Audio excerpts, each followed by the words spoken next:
Roy Brothers Podcast. Look who we have on the couch tonight, a man that needs no introduction, Mr. John Perrotta. I need an introduction. It's not fair if I don't get an introduction. Mr. John Perrotta, thanks for coming on tonight. Appreciate it. Super amped.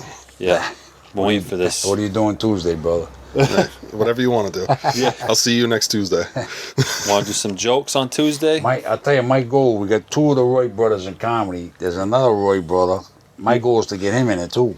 I have three Roy brothers. There you go. Imagine that? Yep, a Roy triplet Yes. triplet show. Triplet Roys. You know what I mean? Yes. That's I don't know if Jimmy Roy. Jimmy Roy, you got Jonathan Roy too. We get them all on at one time. Jimmy Roy's an honorary. He's an honorary Roy. The quadruple. Yeah. It's convinced we're related. I mean, we look. Really? Yeah, he showed. He's like, this is a picture of my grandfather, and he was everything matches up, but we're not related. But he's like an honorary cousin of mine, the unofficial cousin. You know. Jimmy's crazy. Yeah, we love Jimmy. We're all a little crazy. Yeah. Are we? Yeah. But yeah, we appreciate you coming on tonight, John. You're super busy with everything else. You got all kinds of stuff doing events, doing comedy, you're doing books, all that stuff. So it's great to be always like you. I like both you guys a lot, and I appreciate that. I've been looking forward to coming on. Yeah, we've been looking forward to this too. I know Rob has. We had a banner coming in, but it couldn't get delivered today for some reason. That's why I have the bare wall. But so it's instead all of an good. alien killing people in the background or whatever that fucking what we had on the other episode. Now we got a nice wood panel. Yes, for you guys. Yep, classic. So I kind of just want to get right into it, John, if you don't mind. We'll touch base on your background, stuff like that. So you're a veteran comic. You've been doing it since 1991, correct? Yeah. Yep. I took Frank O'Donnell had a comedy class, comedian at Periwinkle's Comedy Club, and he had a class.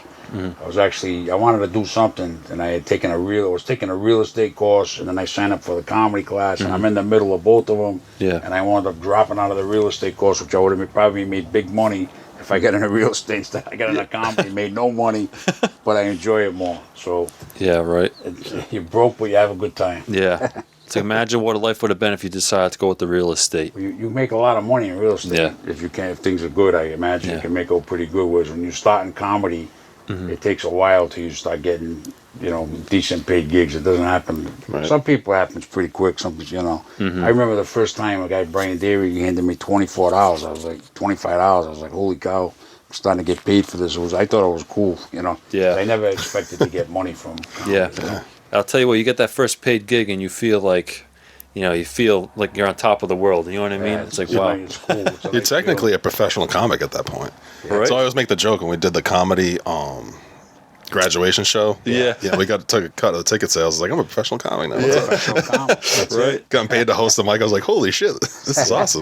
Yeah. You know what the best part is like friends and family, or even someone that you're just busting chops with at work. Be like, what do you think, you're a comedian or something? Be like, actually. Yeah. Speaking of. It's kind of cool. You know what I mean? But what got you started into comedy, John? And what started and why did you get into comedy?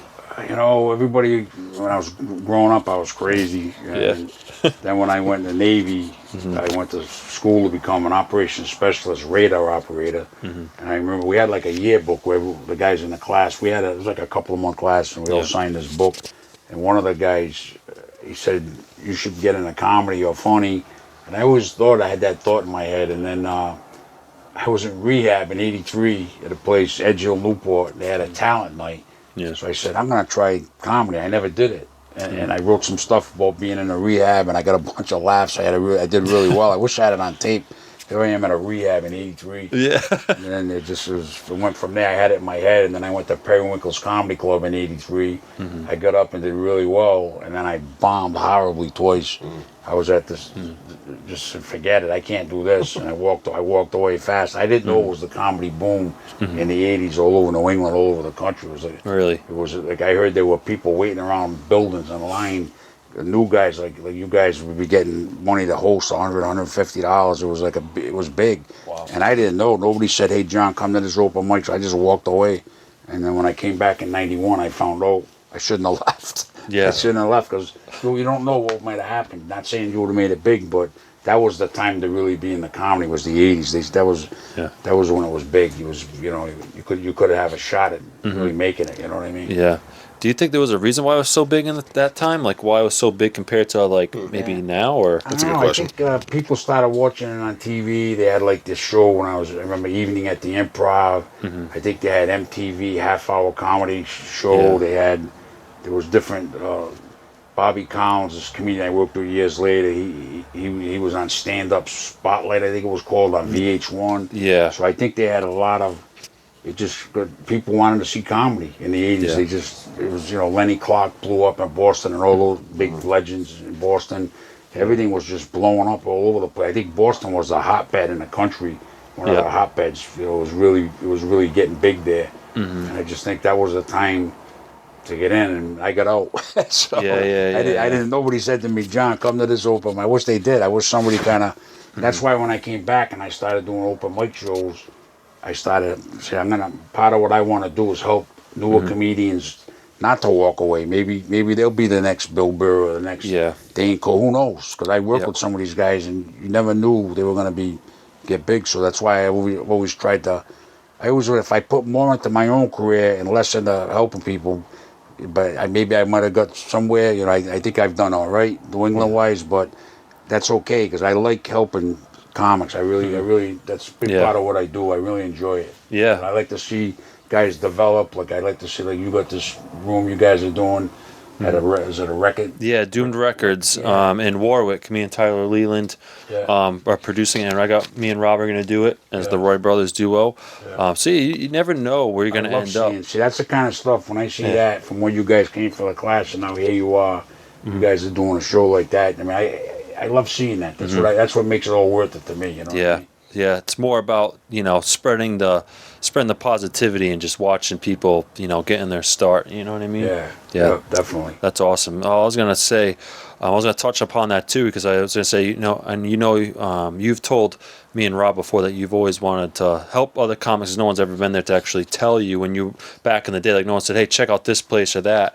So does that kind of give you motivation to help people today? Yeah, I think when I came back and I got going, I think I had a little chip on my shoulder. Yeah. I think I was I kind of was a little mad because saying, why, nobody helped me to keep going with this. And, and I just said, I'm going to help comics and try to say, hey, go do this mic. And it's just the way it kind of went and it snowballed. And I just started helping comics, get stage time. And, and I don't regret any of it. I put a lot of my career into that. But I feel good about it. You know what I mean? I know a lot of young comics, and I like the fact that I'm. That's kind of my. If I die tonight, part of my legacy is he helped a lot of comics. Yeah. And at my wake, I want to see a lot of new comics. I want to see a lot of new comics, veterans. I want to see. My wife thinks I'm nuts. I want to have a nice wake. Yeah. Not to be morbid, John, but I think you'd have a line parked all the way out up into Connecticut. I don't know if I'll have a line, but I want a lot of comics coming to my wake. Saying, hey, he was a good. He helped me. Tell my kids, hey, your father helped me get on stage, and it means a lot to me. I don't know what it is, but I love that part of the business. Yeah. No, we definitely. You definitely helped me and Rob. Gave us our start. You know what I mean? And it all started with the comedy class. Remember, Rob? We took the comedy class with Joe Hebert and then Colleen Galvin. $200 comedy course. We start again September 22nd. Yep, September 22nd. Guys, check it out. You know what I mean? You'll be doing your own about podcast. it. Do it. Yeah. I remember. You just need a friendly push, like my brother pushed me. Yep. Is that what happened? Yep. Yeah, Rob, for years I'm talking shit. Like I'm gonna do this comedy thing, man. And then we're scouring the internet looking for comedy courses. Yours came up. Matt, is that how you did it? You just found John. Like you, obviously we know Kyle, but we won't get too much into the weeds with it. But long story short, Matt was like, "All right, well, we're gonna sign up." Like, dude, I was just talking shit. I'm not doing that. Yeah. I told him, I said, we're going to do it because I even debated it because, I saw, because, shout out to Kyle Cody because I've known him for a long time. And when he graduated your class, John, I went to his graduation set. It was back, I forget how long ago it was, but he graduated. And then I forget who, there was some other people on there. I'm drawing a blank, but my friend Sean was there. and Kyle was doing a set, and I was like, this is awesome. Like, that looks like fun. And then I started following Kyle to like the comedy park that was happening for a while there. Yep. And then watching it. So I saw you do first time I saw you was at the comedy park, and then you were doing your crowd work on some bikers, and they had some like jackets on. I'm like, this guy's fucking crazy. He's really gonna say that. You called the guy like Rosie O'Donnell, something like that, and it was the funniest thing. And that's when I noticed you, and I was like, wow, again, this looks like a lot of fun. Nuts. Yeah, so then Kyle's like, hey, like, John Perrotta like does a comedy class, so then you should do it. I'm like, maybe next year. So then I didn't do it, and then it came up again. So you're really good at doing it, Matt. I swear you're gonna love it. So then I looked it up online, and then I saw it, and I'm like, you know what? Let's just do it. And then Rob was been talking like he was gonna just say, hey, I'm just gonna sign us both up. Yeah. That little backstory, but yeah, and we've been doing it since, but. Yeah. That was fun. I thought it was just going to be like some one-off hobby, but it's been my longest running thing. Sometimes you get into it. You start meeting other comics, and you go to this mic and that mic, and it starts becoming fun, and you look forward to it. Yeah, absolutely. It's like an addiction. I said that I was on something just the other night, the Paul Santos show in New Bedford. Yeah, I saw that. It's like an addiction. It's a positive addiction for me. I had a lot of bad addictions. This was a positive. It makes me, you make people laugh. You get a natural high from it. It makes you want to do more. But it's better than the other addictions that are bad. This is good for you. Yeah, no, definitely. And I just like a side note, like I've met a lot of comedians, and I'm sure Rob can agree. We meet and hear a lot of comedians. A lot of them said that. I used to do X. I used to either drink. I used to do this type of like drug or whatever. And they're like, but now I do comedy. It's helped me like stay away from that, or it's been like my outlet. And I find that really interesting because it's been a common theme. I don't see it all the time, but I've picked up on it. And I'm like, I respect people that do that. You know what I mean? Like can be open about it, and that comedy has been their light in like a dark time. You know what I mean? Yeah, that's the way it's been for me. Definitely. Yeah, you gotta find something better, right?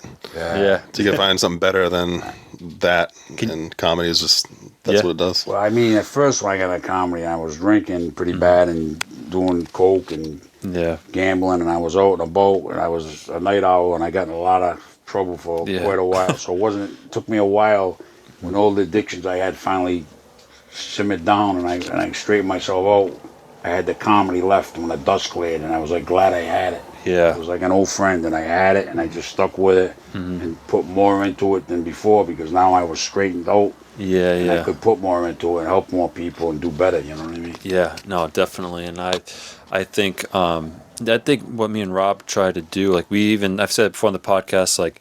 When we joined comedy, me and Rob had like a sit down at one point. We just had like a moment of just like, listen, I was like, what do you want to get out of comedy? And we're like, listen, we just want to spread like positivity, and we don't want to ever be an adversary in comedy. We want to just we want to be friends with everybody, and just kind of like what you're saying, like help other people, and just spread the good vibes with it, and just have fun with it. You know what I mean? Because I think that's how it should be. It's been a positive ride, ever since, like I said, started with the comedy class. So you're better off staying positive because there's some negativity all over the country, and comedy is different. I don't go down that road. I try to stay positive and try to help people. Yeah, and exactly. Somebody talks, the way Perrotta does things or this or that, I let it roll off me now. I don't. Yeah. I'm not perfect. I never was. Yeah. But I've helped a lot of people, and I'll take that to my grave. You know what I mean? Yeah. I got a good heart for people and to do this, and people. There are factions where people can go against each other. I choose. Yeah. To try to stay away from that. You know what I mean? Well, you've been in it for a long time. I'm sure you've seen some ups and downs. You know what I mean? But it's all about keeping the positivity, for sure. Definitely. But like I said, we just want to be able to help people out, and I think that's what I want to do to get out of comedy as well, just to help people out. So, and then speaking of helping you obviously help other comics. You run a couple open mics too. You organize them, and you have Pub on Park, Blue Moon, and Jake and Johnny's. Yeah. So how did that come into effect? How did you guys get that started? Well, I ran open mics at different venues throughout my career as I kept going. And then eventually I wound up at the Pub on Park on Monday nights. It was before, they actually had a laundromat next door. They had a fire. And when he decided to remodel, he said, I'm not going to put a laundry on, I'm going to make the club bigger. Yep. So Marshall, the owner, made the club bigger. And then we started this open mic in this little there was a little bar, and then I just stuck with it. I ran it for a number of years, and then Steve DiNuccio came into the picture, and at one point I let him take it over, and then we picked up another mic. He started running that. We picked up another mic. Yep. So basically, we call it the Comedy Factory's open mic division, and Steve runs. I don't know how he does it. He's the energy that guy's got to run 3 open mics and all the text from everybody, and he always texts you back, which is crazy. Yeah, it's a lot. I mean, every week I'm checking in with him. I told Steve, if you retire from this someday and you can't do it, and I'm still in it, I would have to get probably 1 guy for each mic to take your place. I'd have to get 3 guys to take Steve's. He gets a lot of the credit because I've kind of stepped back from the open mics. Steve is really the heartbeat of the open mics, and he puts a lot into it. And I like how he helps the new comics, and he caters to them. Hey, like if you're going to do another mic and you're going to come in at this time, or you need to get on early, Steve will help you out the best he can. Yep. And that's what we do. I'm not knocking out the mics, but we really, thanks to Steve, he helps a lot of the comics, and that means a lot. They know, hey, I can run over to Blue Moon and go on and then get out and go to this other mic. You know you can do that, And some mics don't do that. They say, if you're not here by a certain time, then you can't go on. But with Steve will cater to the comics, and I think that's important. Yeah. Yeah.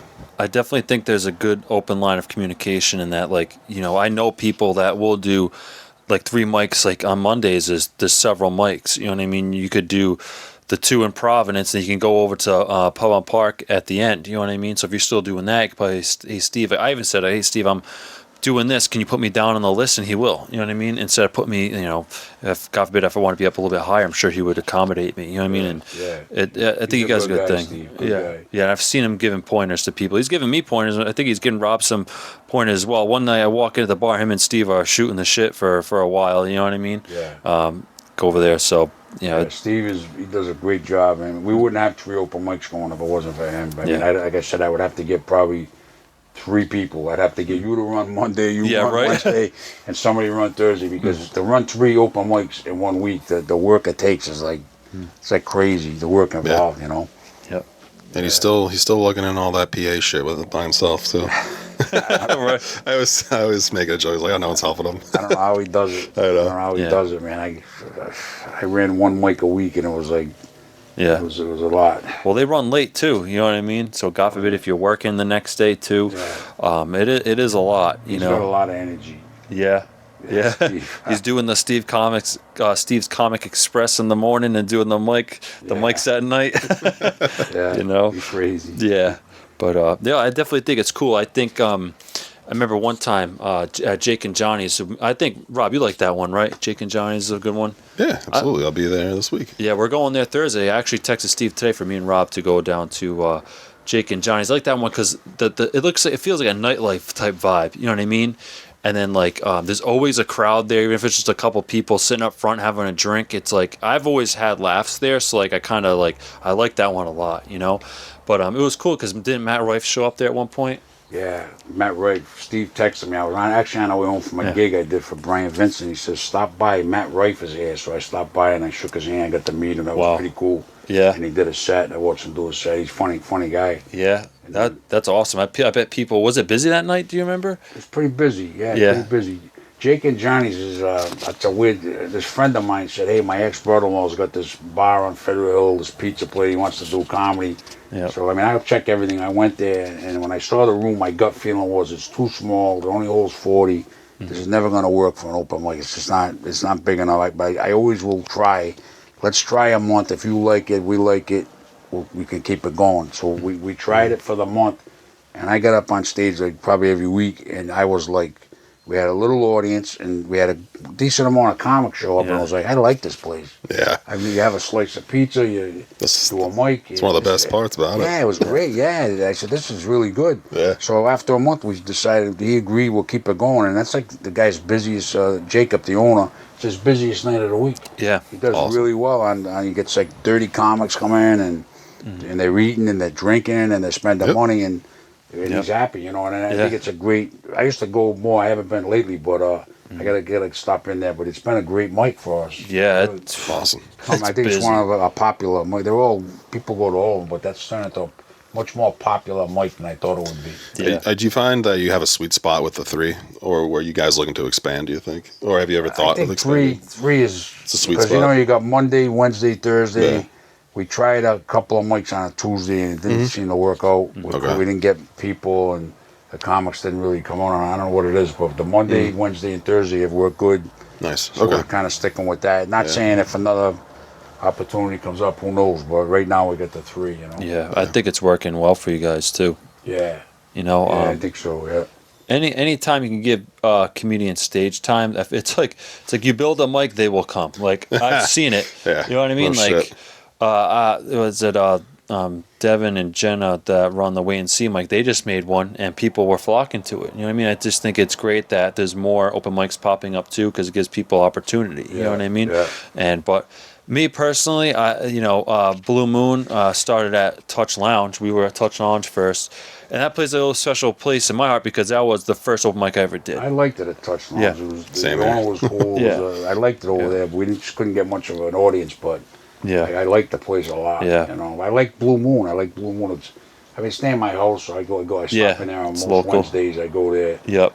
But I like having the 3 open mics because it gives me 3 opportunities to book comics for hosting spots. Every week I try to remember everybody. If I don't reach out to me, but hey, give me a hosting spot now. Sometimes I try to keep up with it, but you forget. Yeah. Oh, I haven't got this guy in a while, this guy. But I like that I get those 3 paid hosting spots a week to give out. You know what I mean? Yeah. Yep. Yeah. Well, you're doing some hosting spots. I love hosting personally. Yeah. You like it? I do. Rob loves it. He get these like. What do you like about it? I like I get the creative juices flow for me because in my mind I riff off of the other comics, so it gives me a chance in between each set to kind of jump on them and do zing them a little bit. I like it. So you roast the comics. I don't roast them, but I kind of piggyback on their joke and kind of expand on it if I can. Yeah, it's helped out a lot, so that's fun. Getting paid is awesome. That's a crazy perk. I wasn't expecting that. Yeah, here you go. Here's X amount. I'm like, perfect. So there you go. So I just grab some wings, grab a couple of beers. It's perfect, right? Yeah, can't beat it. No, and you get to hang out with the comics the whole night, and it's just a good time. Yeah, good vibe. It's kind of like you feel like you feel like you got the opportunity to kind of really get to know some other comedians too. You know what I mean? And when you're hanging out with them, you get to know different guys. Like you make a lot of friends in comedy if you stay in it. You guys have been in it now. How long's it been? Almost a year.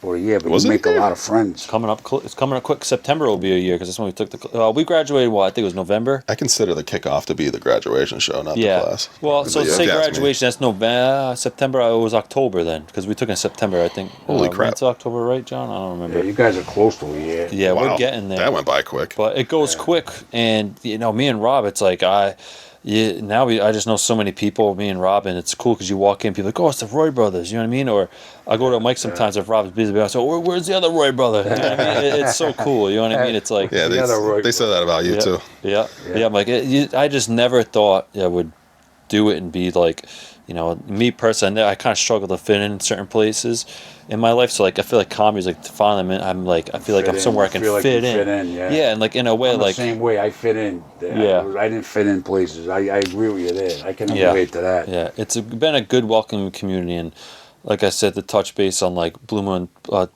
Touch Lounge, like that is home base to me because that's where I've been going. That's where I first started, and when I went there, everyone just welcomed me. Dirty Grandpa, Jimmy, you, everyone just like so welcoming to me and Rob. That's my comfort spot now. You know what I mean? So I really love that mic for that reason.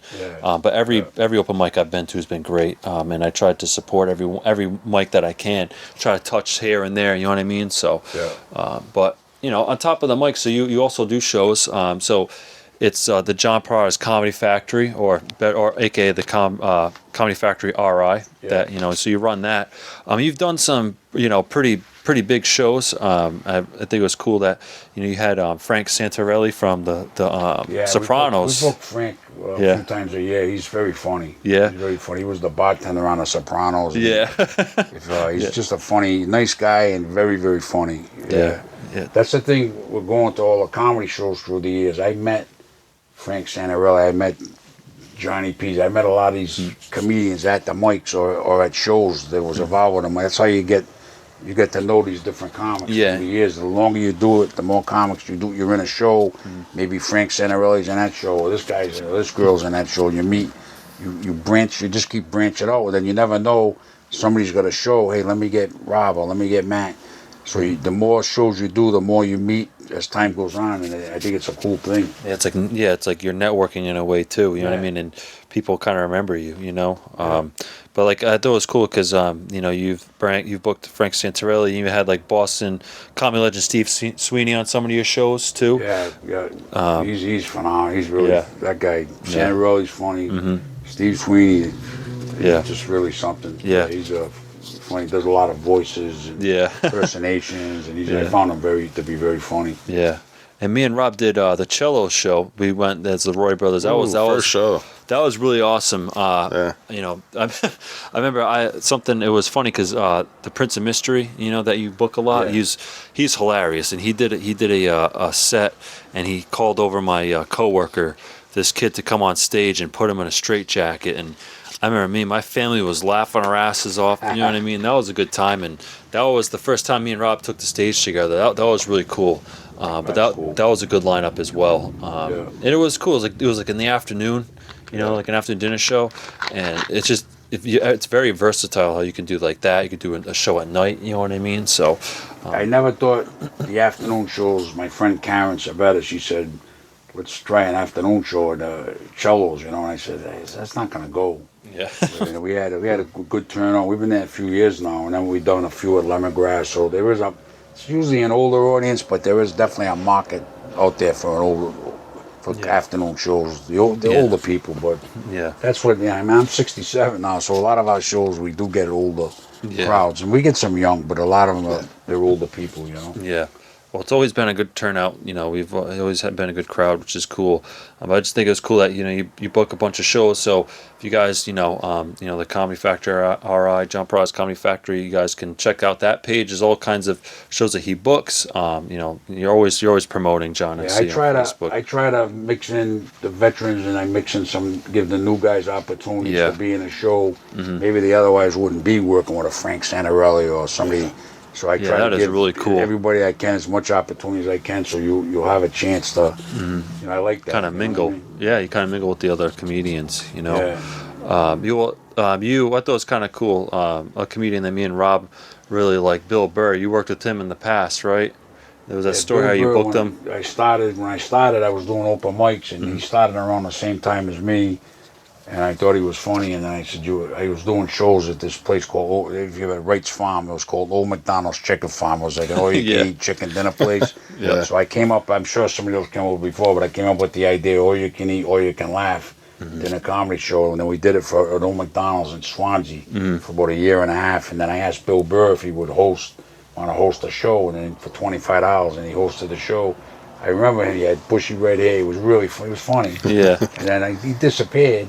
And then one day I'm at a comedy club in like early 2000s, and I'm looking up at the TV screen, and Bill Burr's got his own Comedy Central half-hour special. I'm like, wow, this guy's he's blowing up. That was one of the first ones I saw of him. It's so freaking funny. He's blowing up. I said, he's blowing up. But this guy was with us. He was with one of us. And all of a sudden, there he is on Comedy Central. So I learned. I worked with Bob Marley, another guy from Maine who's blowing up. He works all over the country, sells all theaters. Bob Marley. So I saw his stand. He's funny, but you know where I first saw him? Wasn't he in the Boondock Saints? Yeah, he was. In the movies, really? The Boondock Saints. I love that movie. It's one of my favorite movies of all time. And that's when I first saw him. And then I remember I saw him do a stand. I was like, wait, that's the guy from Boondock Saints. He does comedy, which I thought was really cool. I like his act. He's great, and it's pretty wild when you work with these guys like we work together now, and then somebody blows up and gets big, and that's what happened to Bob Marley, Bill Burr.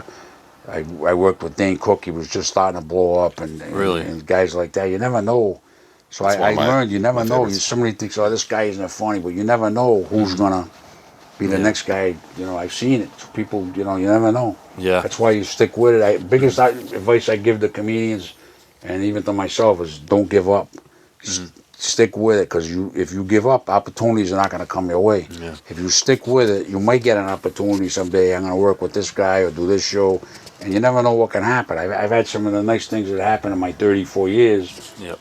If I didn't stick with it, they wouldn't have happened. Yeah. You know what I mean? Now, are you? I'd like to ask you this: are you a believer that like you just never know like who's in the crowd, or like you just never know like what could come of it if you're doing a show or you're promoting, you're doing a mic, like you just never know who's watching. You just might get. You never know. Like my friend Rockin' Joe Hebert. Yeah. He was at the comedy club in the early '90s, and he was performing, and in the crowd, he didn't know he was the #1 disc jockey at the #1 morning show, Mike Butts in the Morning. Mike Butts was in the audience, and he came up to him after and said, "I want you on my show." So Rockin' Joe went a couple of times, and he used to write some comedy songs, right? And he went a couple of times, and the guy really liked him. He said, "I want you to be on the show permanent." So Joe was on the #1 morning radio show for, I don't know, 3 or 4 years, whatever it was. Yeah. And then by him going on there, I knew Joe. He got that opportunity. Then he gave me opportunities. Mike Butts and him came. They wanted this character called Dr. Funny to call in like once every couple of weeks. I would call in and tell some really corny. I'd say, "Mike, it's me, Dr. Funny," and I would tell like 3 or 4 corny jokes, and they'd rate the jokes like, "Oh, that's a 1, that's a 10." The thing was that wasn't the funny part. The funny part was me going back and forth with Mike Butts on the air. You know, it was kind of it made it funny. It made the bit funny, and then they came up. They wrote a song together. Yeah. So Rockin' Joe wrote the song Silver Lake, about the Italian neighborhood Silver Lake. Yep. So we did this song, me and a couple other guys, and it became so popular. I would walk in the mall and hear it playing at Christmas time. So they wound up making CDs and selling it, and the proceeds went to Hasbro Children's Hospital. But that opportunity for Joe, and then for me, that would have never happened if you stop. That's why you got to keep going. So I've had things like that. That was like really cool. I didn't realize how cool it was till now that I'm older and been in comedy a while. There I was on the #1 morning radio show as this character, Dr. Funny. I would love to do that now. Yeah, right. The phone ain't ringing for that. But you don't know when something like that will happen. Yeah. That's the whole point. You stick with it. You never know. Yeah. You never know who's watching. I feel like my thing is like, I don't know, is like true, like maybe like there'd be like comedy scouts out there looking for talent, and they go to like a comedy club one night, or they go to a show. Oh, that guy's funny. Like you just never know.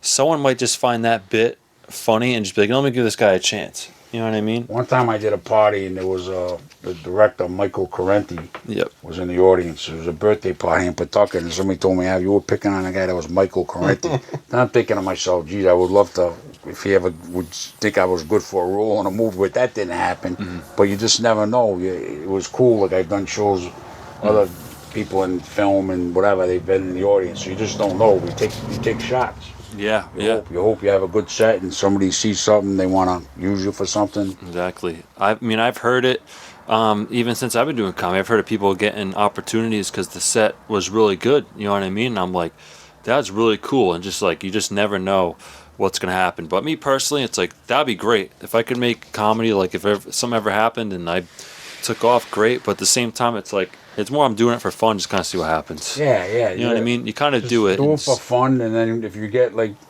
I mean, I worked at 2017. There was a show this guy booked me for in Connecticut at this place. Bobby Valentine was a baseball manager. He had a comedy club, Bobby V's, I think it was called, and he booked me to host his show. And I didn't think nothing of it. The headliner was this comedian, Tammy Pescatelli, and didn't really know her. And then I looked her up, and she was like on Last Comic Standing. Yeah. She was on, she had her own Netflix special, Finding the Funny. She had all this stuff. So I got to know her. She was really cool and really funny. And then one day the guy calls me up. He says, Tammy Pescatelli wants to book you in her show at the Friars Club in New York City. So I told like Stephanie Peters and some of the comedians I was working with that night when I found out they were all like the Friars Club. That's big, you know. So I wound up doing, that was like a big gig for me. And I did really good that night. And I thought I was going to get more out of it. But you know what, nothing happened out of it. But just to say I did it, it means a lot to me. You know what I mean? Exactly. Yeah. And when I was there, I was nervous. I'm walking around. I walked into the Don Rickles room, the Jerry Lewis room. They got the name of the rooms. Yep. And you walk in, and I was like sweating. I had to go on that night.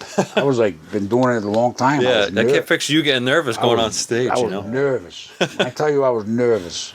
I did an open mic at Dangerfield's Comedy Club with Rodney. His club in New York City. It was open mic. The first time I did it like 3 or 4 times. The first time I went there, I was a wreck. I'm looking at the pictures on the wall. There's Dangerfield with Sam Kinison and Robin Williams and Dice Clay. Yeah. And I'm just feeling you could feel the history. Yeah, that's And great. I'm on stage and I went up there and I'm like, I was nervous. Oh my God. I did all right, but it was just, it just, when you do places like that, you can feel the history. Even in open mic, it was a big opportunity for me. That's why I don't look down on open mics because anything, because it's just a big thing. You do whatever you're doing, you can make it. Don't look down on it. I never look down on open mics or anything like that because you don't know what's going to happen. Yeah. And it takes balls to get up on stage, first of all. Oh, yeah. And it takes a lot to get a mic together, I'm sure. I respect anybody that's out there doing it. You know what I mean? It takes time. It takes time. Yeah, it definitely. You learn as you go. Yeah, the ins and outs. Like that's one of the business side of things, I'm sure. You know what I mean? The business side of comedy, because there is that aspect too, I'm sure. You know what I mean? I was creating this show for the record store, and even just making like the Eventbrite link. Like, all right, you gotta look at what do you want? Like, look at the tax type thing, like how much charged for taxes, do you want to absorb the fees, all this stuff. I'm like, what the heck? So I took my time with it, but it's like it does take some time, you know what I mean, to like set that stuff up. I'm so old school that most of the shows I take the reservations. Yeah, right. I take the credit cards, the Venmo. I'm like as old school as you can get. Yeah, yep. I've never done Eventbrite yet. Yeah. But sometimes I've had 3 dinner shows in 1 week. It's like 3 sold-out dinner shows, like put on 3 weddings, and I handle it everything, soup to nuts. So I'm like a rare. People say, why don't you do Eventbrite? Why don't you do? I haven't. If it ain't broke, eventually, don't fix I will probably. Eventually, I mean, I'm gonna have probably, but I just haven't done it. Yeah, I mean, like Rob said, if it ain't broke, don't fix it. I like knowing where a show is. I like knowing, this show, I sold 50. This show, I only sold 10. I got to put more effort on this show promoting it. I like knowing exactly what's going on. Not that I wouldn't with Eventbrite, but I'm so old school that I'm hands on. Pen and paper. Yeah, I'm very old school. When I go, there's not going to be. I don't think anybody's going to do what I've done. Right. As far as booking and taking reservations. Yeah. I don't think so. Well, I think that's kind of how I am with my comedy. I like to write it anyway, and I don't I can't sit there and type my set. I tried that before. I got a notebook that I have with all my comedy. I just write it down. Even I write out my whole set because I can scribble it out, and it just feels more natural. You know what I mean? It feels like I'm actually doing.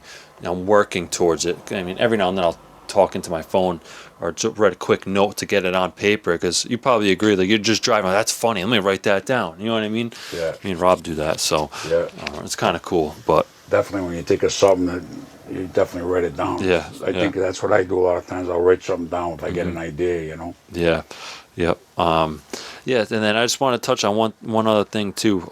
You're definitely like the crowd work comedian. You know what I mean? Definitely like so funny. Like, how do you do it? You're just so quick. You know what I mean? Like, that's more off topic. But I was just, I just wanted to touch I always upon liked.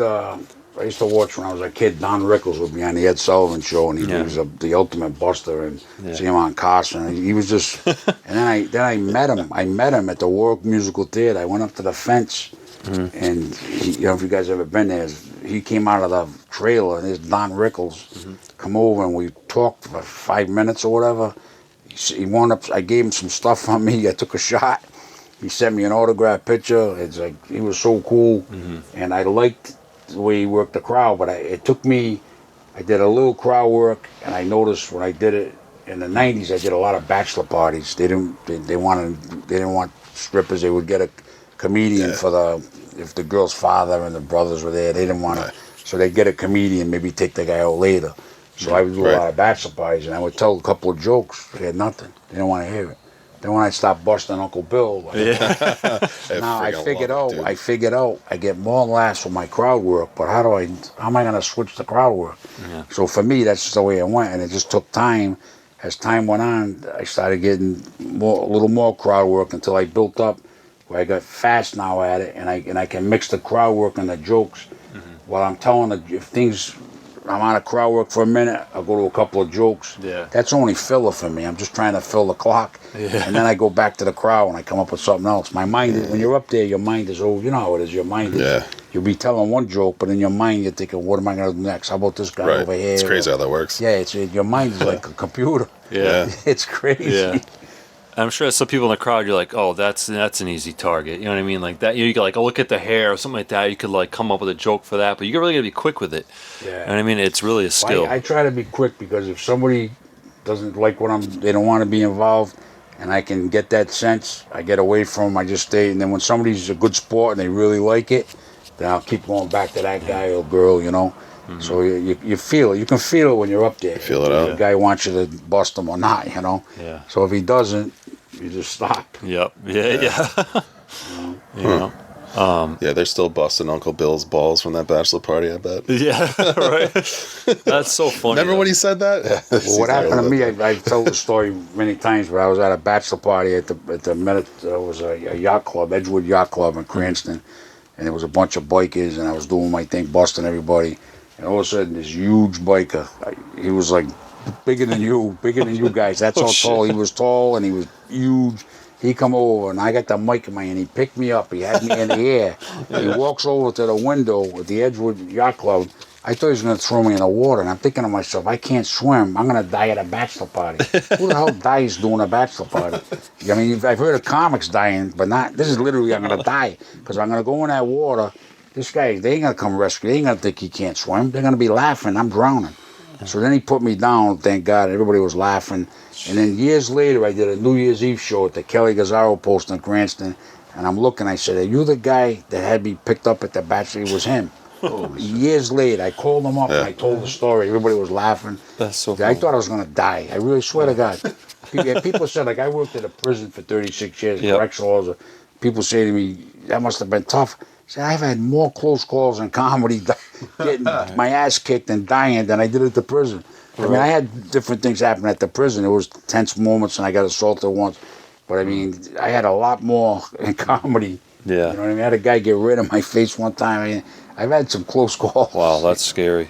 Yeah, the price of crowd work, my friends. Yes, I learned. So I learned how to do crowd work by those events happening. Yeah. I learned. Okay, you got to lay off this guy.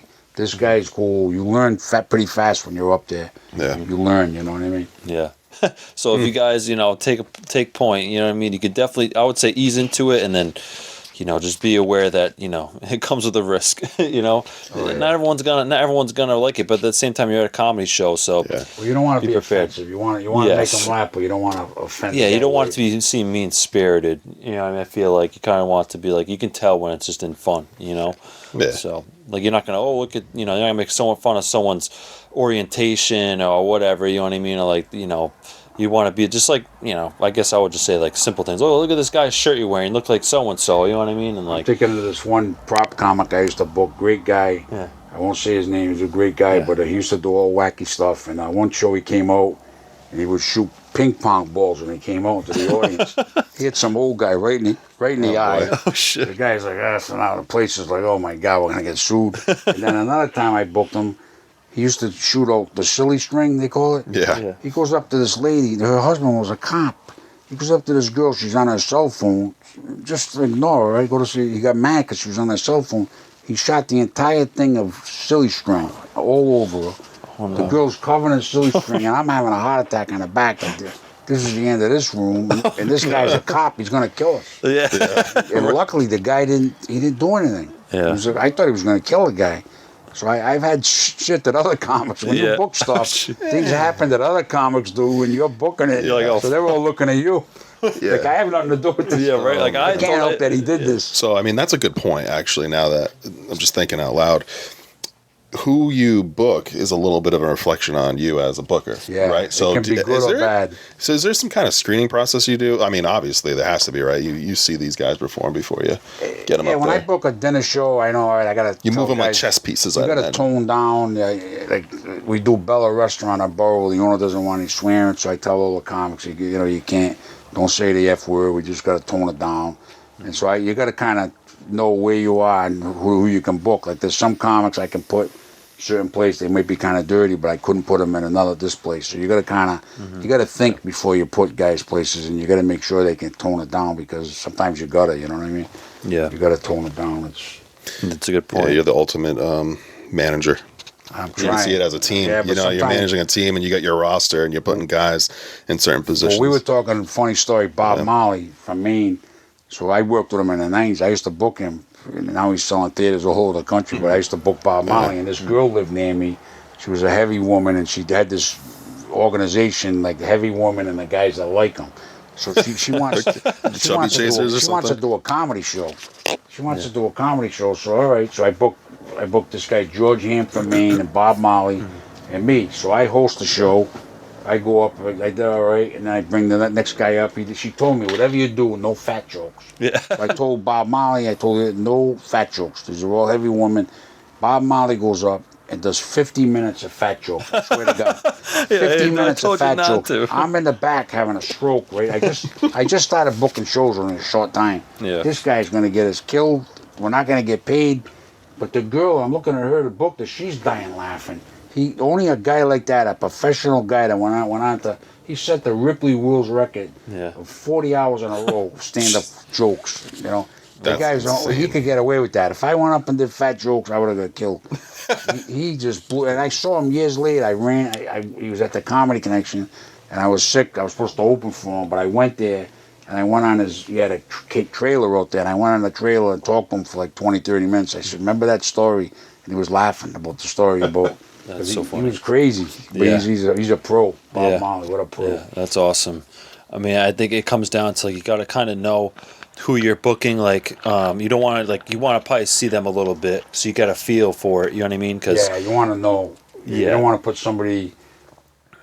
Some guys I've seen do some pretty edgy stuff, some maybe racist, this, that. Yeah. You know, I had a comedian once. Oh my God. We used to do this place in Warwick, the Great Imposter on Warwick Ave. Yep. And this guy got up.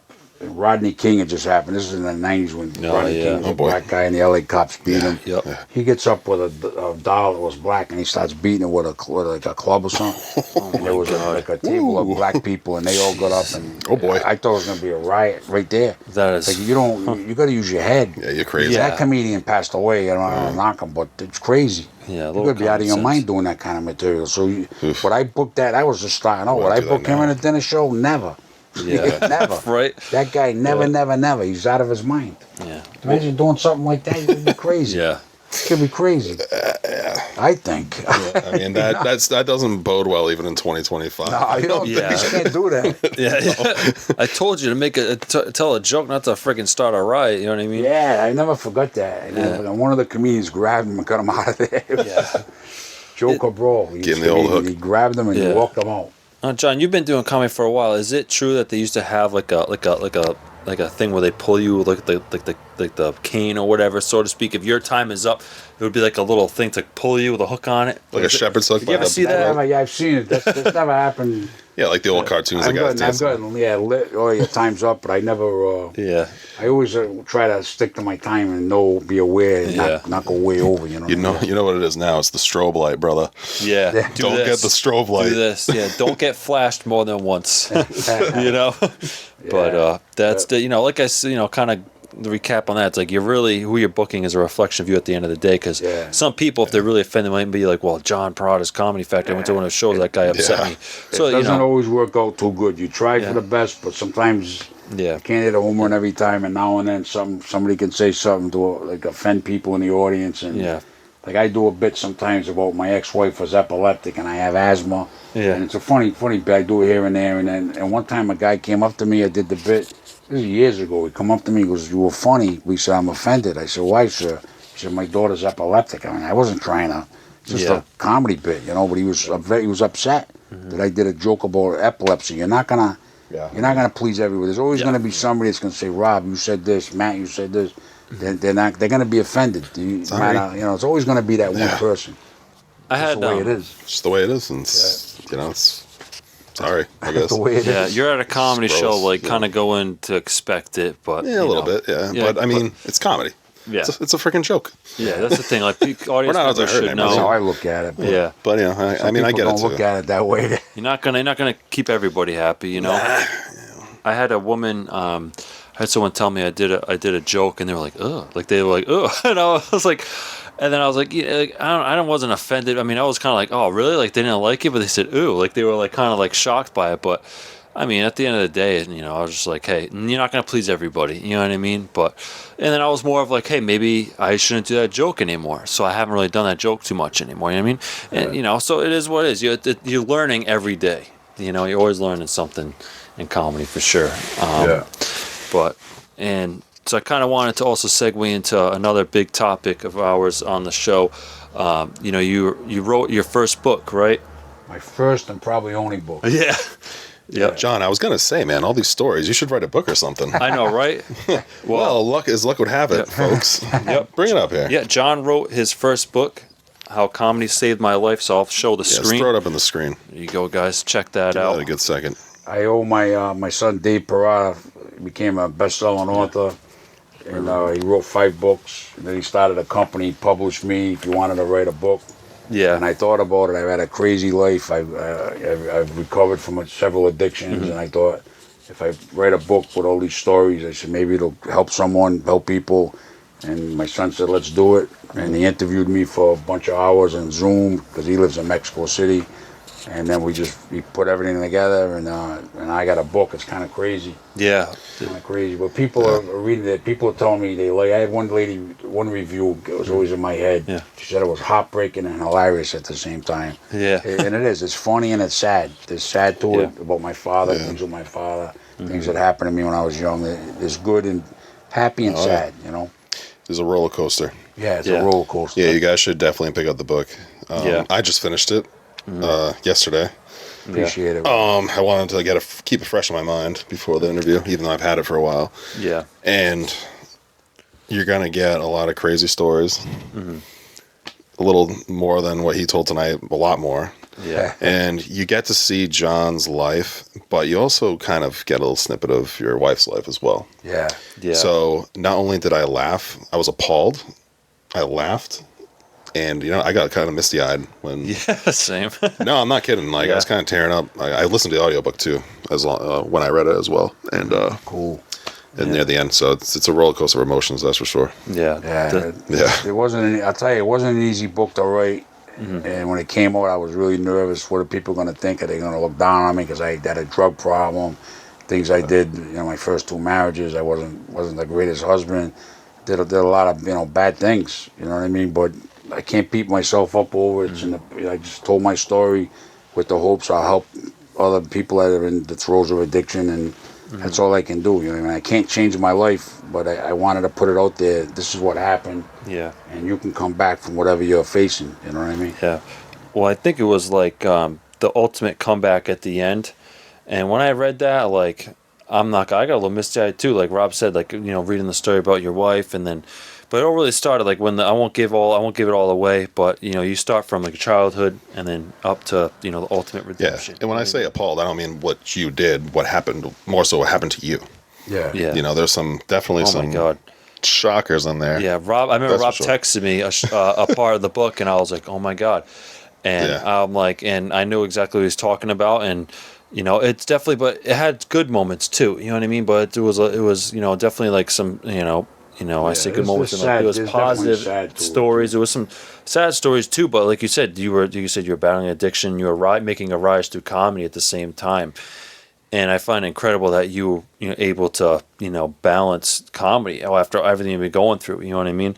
And like I said, the big thing that stuck with me. I'll say it again. It was your story about your wife. That really got me. I'm not gonna lie. Even Melanie read it too. She said the same thing. My wife, and it was it's just incredible. You read the book. You guys have been through a lot. And I saw your wife the other night. Yeah, same After here. reading the book, and I looked at her, I was like, that is one incredible woman. And the fact that you guys, go through everything, it's a lot. I mean, it really stuck with me, and I'll never forget it. She's really something to battle what she battled through. Yeah. You read the book, she had a lot of health issues, and she got through and came out the other side. And the fact that we were divorced and got remarried, that doesn't happen too often. It's pretty crazy. Yeah, you couldn't wipe the smile off my face when I heard that. So read that part of the book. It's great. Yeah, it's pretty wild. Yep. And it's in the end, is really good too. It's just it all comes together. You know what I mean? You're like, wow. And it's kind of cool because you got some photos in there too, right? You got some pictures. Yeah, I was telling John that off camera. I like the pictures. Yeah, it was a nice touch. It was really cool to see the young Perrotta. Yeah, he wanted it, so I went through and gave him a bunch of pictures, and he added them in the book, which I think is a nice touch. It's a great touch. Yeah. Well, I even I laughed, I got misty eyed too, and there was times I was rooting. I'm like, yeah, this is awesome. towards the end of the book, like the ultimate redemption, and then even some of the stories you tell about when you were in the Navy, was really cool too. And then you could touch base when you were a correctional officer. All that stuff is really cool. It was a good glimpse into who John Perrotta is, and it gives you. I've respected you before, but it also gave me even more respect on top of that. You know what I mean? I respect the hell out of you as a comedian and as a person for what you went through and how you came out of it and what you've been doing for everybody. You helped me and Rob, helping Lucas Estrella out. That kid's gonna go places, and you're definitely giving him the spotlight. Geez, it's like. I could talk about it for a long time. You know what I mean? I'm not gonna, I'll spare the details, but we do appreciate you, and the book is a good reflection of the kind of man you are. And it shows that you've been through a lot, and you look at John Perrotta's jokes, stuff that's you understand, you kind of get a more appreciation of your jokes and who you are, stuff like that. So definitely, you guys got to pick it up. John Perrotta's book, How Comedy Saved My Life. So where can people get this book? How can they get a copy? On Amazon. It's on Amazon on Kindle, Audible, whatever you call Audible, and paperback, hardcover. And if they come to a Comedy Factory show, most of the time I'll have them for a while. Yep. And sell them, he'll sign it for you too. Yeah. If you want it signed, just let him know. But it was hard to do. That was a hard thing to do to put yourself out there and things that happened in my life. It was not easy to do, and I was very nervous when I got released, and I'm kind of used to it now, but it was definitely a hard thing. I wanted to help people, but you don't really want. It's hard to put yourself out there like that. You know what I mean? It's hard. That's all I can tell you. The feeling. I was kind of literally kind of scared when I was going to put this out there. Do I really want to do this? Yeah. This is some tough stuff I went through. Yeah. You put it all out there, man. I put it out there, and I think that's what makes it a good book. People enjoying the book, how it's a comeback story, and people like comeback stories. So I think that's why it's doing well. It's selling pretty well. I think that's why. Yeah, and it it's definitely like I said, it's redemption and everything that you've gone through, and it's you really did put yourself out there, and I think people love you and respect you for who you are. So I think you doing that is just shows, it's a show of character that you're not afraid to put yourself out there, and it's an honest book. You don't sugarcoat it. It's honest, and I think a lot of people can respect that for sure. It's definitely honest. I appreciate it. Appreciate you guys having me on. Yeah, of course. Talking comedy and the book and everything. You guys wish you the best with the podcast, and I do a column every month, Funny Talk with John Perrotta in the Rhode Island Waves. So I'm gonna, before the year's out, I'm gonna interview Rob and Matt. That would be have you in awesome. my column, and help promote the podcast. So I like helping everybody as much as I can. Yeah, you definitely helped us, and that's why we're happy to get you on, and we just wanted to give you the chance to talk to us, because we're always it's kind of crazy because you're always coming, hey John, or you're booking us shows now. I'm over here. I'm telling him, I'm over here booking John Perrotta and Robbie. We're talking this weekend. Rob's with John Perrotta on Monday. You ready? I'm I'm ready. It's cool. You know what I mean? It's such a big name, and so respecting the fact that you're humble enough to just come and hang out in my apartment and I've always been. I just been doing it a long time. I got longevity, I guess you call it, but I'm just I always try to stay in with the newer comics. I want to be one of the guys, one of the girls, or whatever, one of the newer comics. I like sticking with. It makes me feel young too, and this is what I love about it. I'm not. I've never got a big head, I had a great set, I'm better than these guys. I just look at it, you do the best you can. Some nights you hit it, some nights you don't. You just do the best you can, and I try to stay with the pack. I want to be in the middle of the pack. I don't want to get a big head, I had 10 great sets in a row. I'm just a regular comic, and that's how I try to keep it. I think that's important. I think the guys I see, sometimes the ego gets too big. I don't want to take that gig. I'm not gonna go do the Blue Moon open mic. They get too big for stuff. And I want to be in the trenches with you guys. That's what I want to do. That means a lot to me.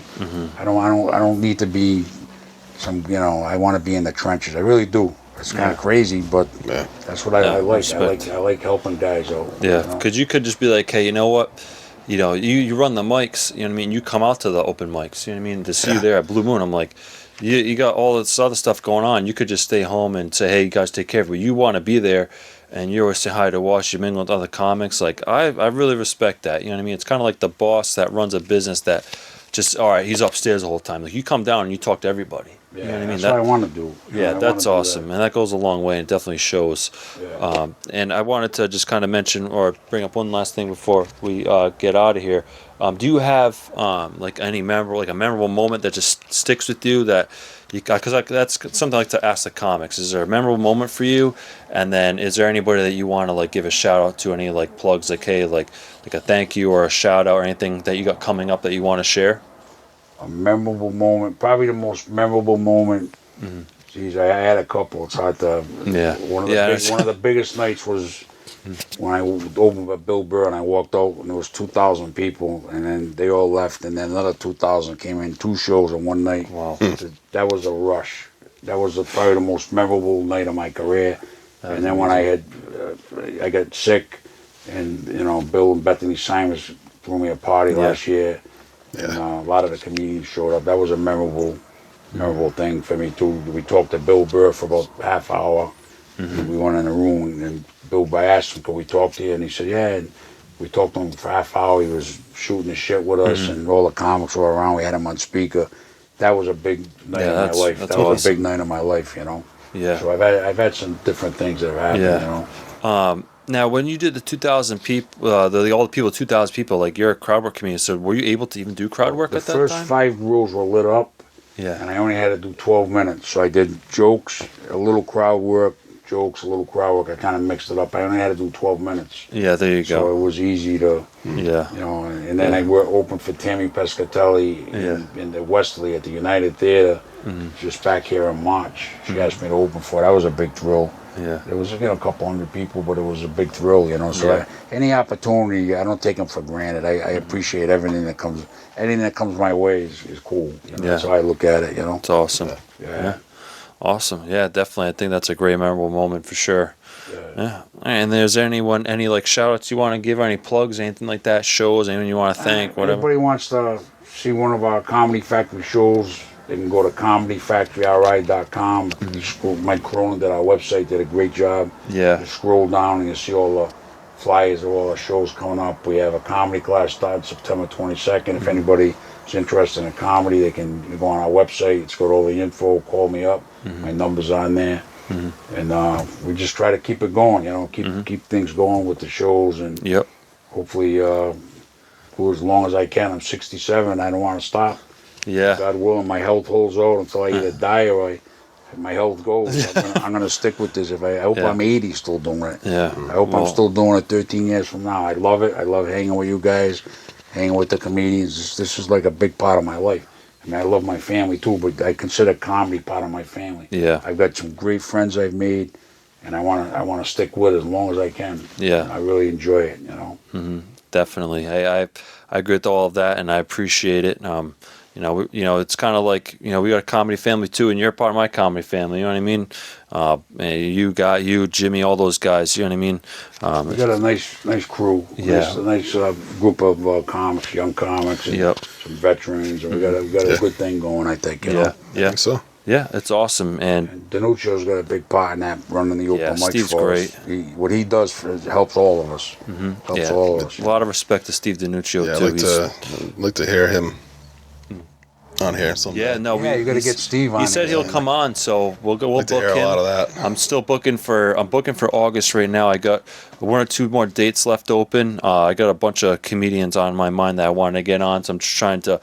Comedians too are like some of the bigger names, or people that are like, getting really busy. It's kind of hard. I'm like, well, because they probably got a full schedule, so I'm working on that too. So I'm looking forward to getting Steve on as well. He even said he would, so I'll get out to him amongst some other people. So you guys stay tuned for that. We'll get the truth. We'll find out how many texts he really gets a day. Yeah, right. We'll find out if he actually did take that edible. Yeah, right. Wait, just you wait. You gotta go to a open mic or go to Blue Moon on Wednesday. You'll see that joke. John will tell you. Come see the man himself on Wednesday nights. And then check out the Comedy Factory RI. Definitely check out the class. If you're thinking about doing comedy, check out the book, How Comedy Saved My Life. It'll all be linked. Yeah, we're gonna put all that down below. John will make an announcement of the episode, and Rob's good about putting clickable links so people can follow over to the page. I appreciate you yeah. guys. Appreciate you guys very having much, me on. You too, John. And I got to It say, was good seeing you. your parents are great. I meet a lot of parents of the comedians. Your mom and dad are killer. Yeah. Joy Tar. I got in a conversation with your father one night, Yeah. and a great family. You got a great. And there's a third Roy brother. We got to try to get him in the mix. Yeah, Jonathan, yeah. yeah. Jonathan, Maybe yeah. someday. Yeah. But I Get love him you. there. I love your family. You got a great. Appreciate great that family, a I lot. gotta say. I really do. You're nice people. Appreciate glad that, John. I'm glad I wound up meeting you guys. You know? Yeah. Good people. Yeah, Was. looking forward to keeping it going, you know, for as long as possible. You know what I mean? We'll keep it going, it. Keep you know, it going. God willing. You know what I mean? So, Yeah. all right. But, yeah, guys, we appreciate you tuning in, listening to this special episode. This episode means a lot to us, so I hope you guys enjoyed it as well. Leave a comment and down below. Subscribe if you guys haven't yet. We got a lot of the good comics coming on, and we'll see you next time. Yep. See you guys. Later.